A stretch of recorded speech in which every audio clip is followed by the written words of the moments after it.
Cool. So today is the 4 quadrants of timing and decision making, and why success is about alignment and not hustle. So getting straight into this, the frustrations around decision making, I think for a lot of physio business owners, is just not knowing what decision to make and when to make it. So it's like two big unknowns. What's the decision and when do I do it? And it's really understanding that both of those things need to be in alignment, and not knowing whether you're making the right or the wrong calls. We just don't know. And unless you have a process to really reflect on this or go back over it, like it's very hard with the amount of decisions you make in a day to know what you've actually done well, what you haven't. And everyone wants to make good decisions all the time, and that's just not a reality. You're going to make some good ones, you're going to make some bad ones.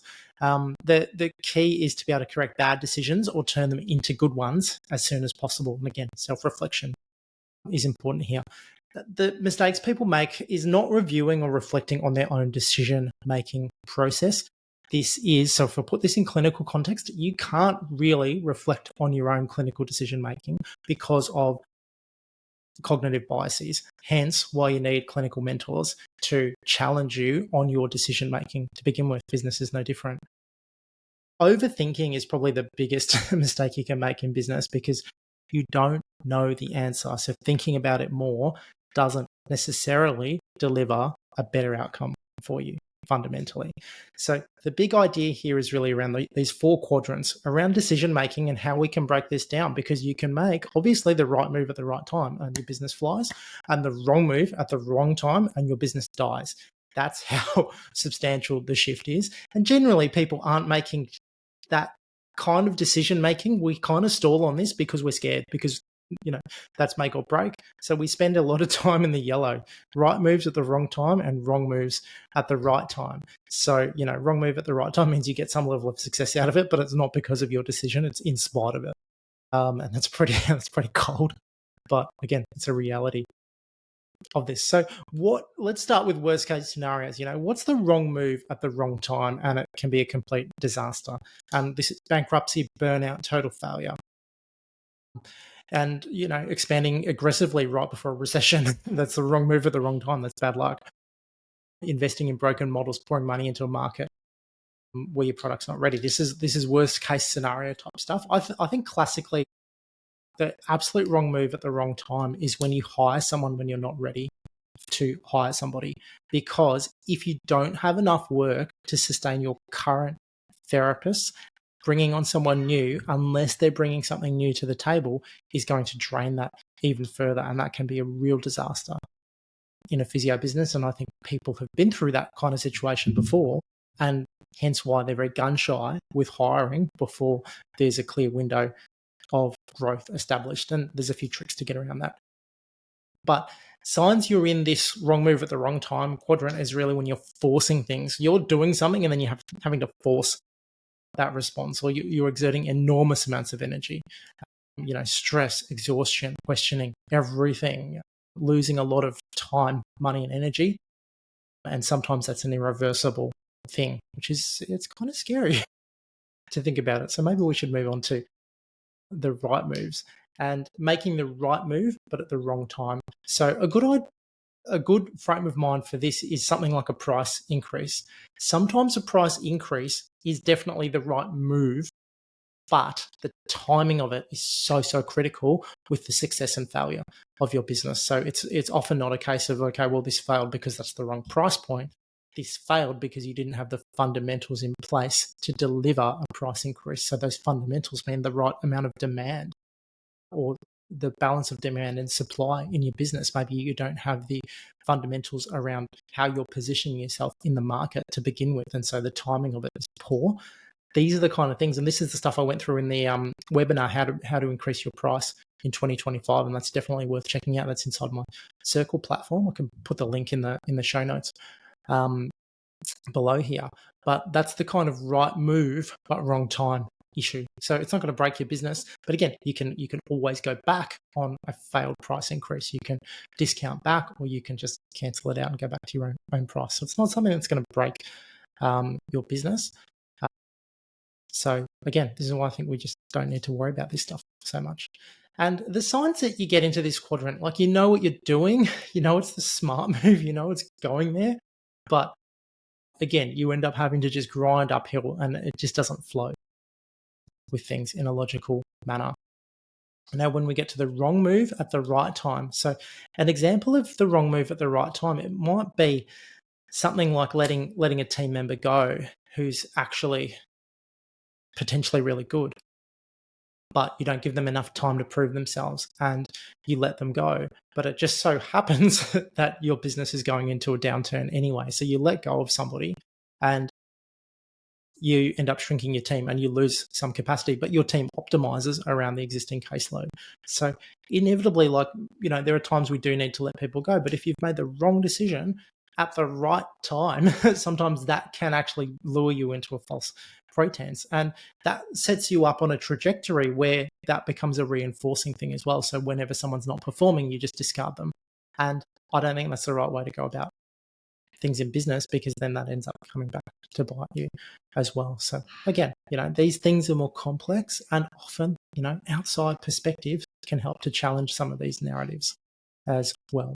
So if you're growing too fast but constantly fixing up problems along the way, that's not necessarily a sign that your timing's off, but perhaps the moves that you're doing are just out of sync with that timing. Or you're seeing revenue, but the margins are terrible. Increasing revenue might be the wrong move when actually you might be able to grow the profitability within your business more so. So deep down, your business is not as strong as it looks. That's a classic sign of this quadrant. And then the right move at the right time is this is where effortless scale and dominance comes in.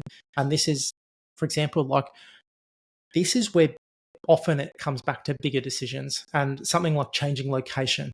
So as you see your practice scaling and you realize, okay, in 6 months' time, we're going to run out of space here, you've already got a plan to transition it so that kicks in before you run out of space in your business, and it kicks in right at the start of your next wave of growth. So those are the perfect, right move, right time type scenarios. And when we're looking at people from the outside in, sometimes it can look like it's effortless for other people. It's just like, they started in this small practice, they expanded, and everything just took off. But what was it that was driving that growth? Because the growth didn't start the day they moved practices, did it? The growth started as they were building up to that. So that just became the right move, and the timing of it was correct. And this is literally the story of one of my private clients who's just recently opened and expanded her practice as well. So those timing things, this was a decision that we made over the course of the 18-month period preceding it. There's probably 6 months of push-pull and then kind of clarity and expansion and planning and whatnot that goes into it. So that's kind of cool. When you're making the right decision at the right time, things are actually quite easy because you're going with the current. Things are moving you in that direction. You're actually just doing it fairly effortlessly. The effort is at the front end. It's kind of like going to training and then getting the results on the pitch. The effort is all at the front end there. And it means you can grow at speed. It means the infrastructure you've built in your business can handle it. And your stress levels are actually quite low. This is the most beautiful and wonderful part of running a business. And the goal is always to try and be in this, going with the flow of everything in your little micro universe. So what this means for coaching, business, and life in general is really just about not trying to force decisions because you think, okay, I've decided this is exactly what our business needs and we're just going to force it and make it happen, because you don't know which quadrant. And to be honest, nothing you do should feel like you're having to force yourself into this direction. It should all kind of evolve naturally.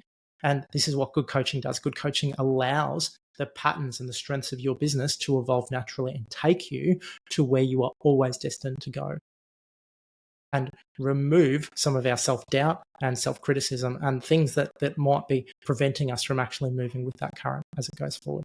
So coaching, honestly, it doesn't actually create success for you or for anybody.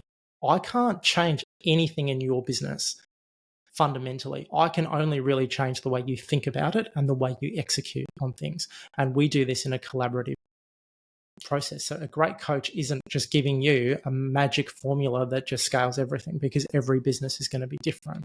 But it's about aligning with your values and aligning with the path that's going to get you the best outcome. And, for some people, that's growth and that's profitability and whatnot. For others, it might just be getting to an optimum level of work-life balance and an area where they can get the most out of their life, which inevitably is why we run businesses in the first place. So the business can work for us, not us working for the business.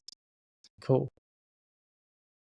So if you are in quadrant one, if you've made the wrong move at the wrong time, you need help. You need to book a call, basically, and we need to strategize immediately how you get out of this situation, or how we can turn this at least into the right move and shift something out of that quadrant.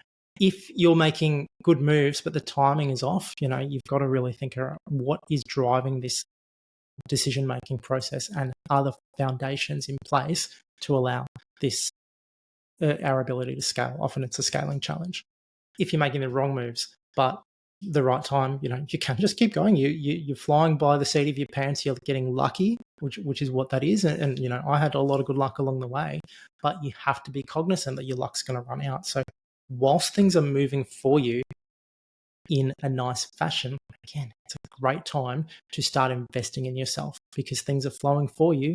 And even when you do the wrong thing, sometimes the right thing happens. Well, that's the universe kind of driving you towards, okay, maybe this is a natural good thing for you, but let's get upskilled and start making more of the right decisions as well. And if this is you, if you're just flying, making the right move at the right time, well, hey, maybe you should be telling everyone else what to do. No, honestly, this happens sometimes, and it's fantastic. We all know that it's cyclical, though, and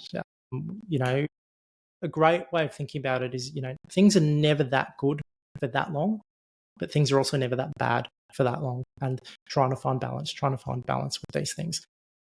But if you're here, it's just about execution. It is just about execution and getting that next leap in your business. We talk about leaps in business quite a lot in coaching, and getting to that next leap, because then you get back to the beginning of the cycle, basically.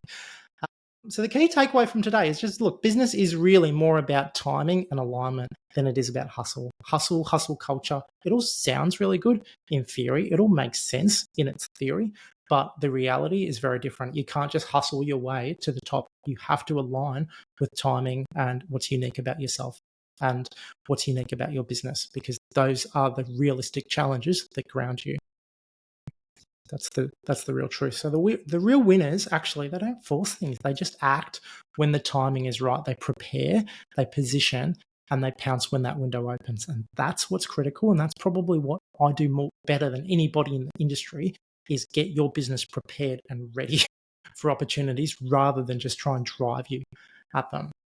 The best strategy is never to work harder than you need to work. Sometimes you will need to work hard, but the best strategy is never to just think that, okay, well, I just need to work as hard as possible for as long as possible. That's just a recipe for disaster. It is about recognizing where you are and making good strategic decisions accordingly. If you're in a lull period, that's not the time to be hustling, so to speak.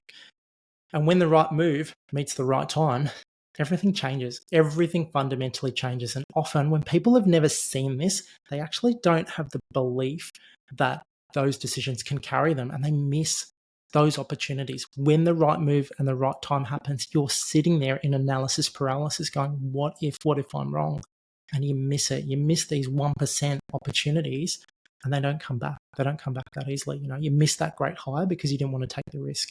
You miss that opportunity to expand your practice because you thought, I don't know if we've got enough business to make that next leap. And, that opportunity might go away. It might not come back for 5 years. You might have to go back down for ages. Those are the little things which I think make an enormous difference. And this is the fundamental reason why 80% of physio clinics are doing quite poorly compared to the 20% who work with coaches, who put their prices up, who invest time in developing themselves as business owners rather than just dealing with the day-to-day operations. And that's just the reality, because outsider influence, any coach is going to give you an alternative perspective and be able to help your general decision making. Because if your decision and their decision is the same, probably reinforces it's probably the right decision. And if it's different, well, that's something to talk about and consider and figure out between the two of you. So I think that's one of the most fantastic ways of overseeing decision making. I think it's one of the best ways of seeing why outsider input is so, so critical. Nobody who has succeeded in business has done so off their own bat, no matter what they tell you. Everyone benefits from people who've been there before, helping them along their way in some way, shape, or form. So why not get on board? If you're really interested in learning more about what I do, the best thing to do is join our Circle community. Like I said, you can access that video on how to raise your prices in 2015, which was probably one of the best webinars I've done. And you get access to all of this exclusive content, insights, expertise, and a community of like-minded entrepreneurs. So I'll pop the link in the notes below, and hopefully I'll see you over there in Circle. Cheers, guys.